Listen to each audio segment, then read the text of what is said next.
qui les attaquent et de leur garantir la protection.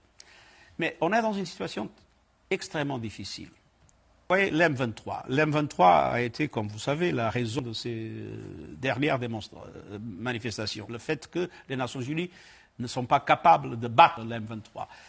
La vérité, c'est que l'M23 aujourd'hui est une armée moderne, avec des équipements lourds, qui sont plus perfectionnés que les équipements de la MONUSCO. Et viennent-ils du Rwanda, ces équipements? Ils viennent de quelque part. Bon, vous semblez dire ils oui. Ils viennent de quelque part. De quelque part d'à côté. Ils ne sont pas nés dans la forêt. Ils viennent de quelque part. Alors, ce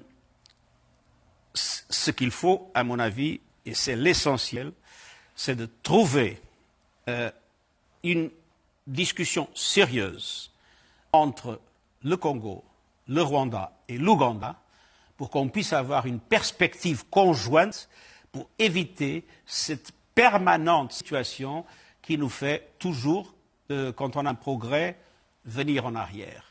Il faut que ces pays se comprennent mutuellement et il faut que ces pays coopèrent effectivement pour la sécurité de l'Est du Congo et aussi pour les garanties de sécurité, il ne faut pas l'oublier, du Rwanda et de l'Ouganda. Il ne faut pas oublier que l'ADF est un mouvement originaire de l'Ouganda.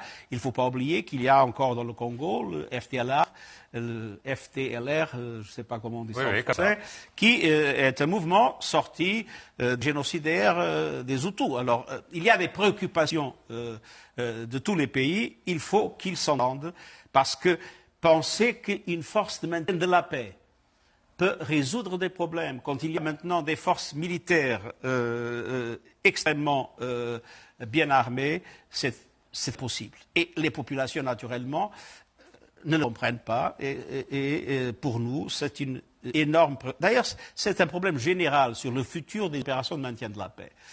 Les opérations de maintien de la paix sont faites pour maintenir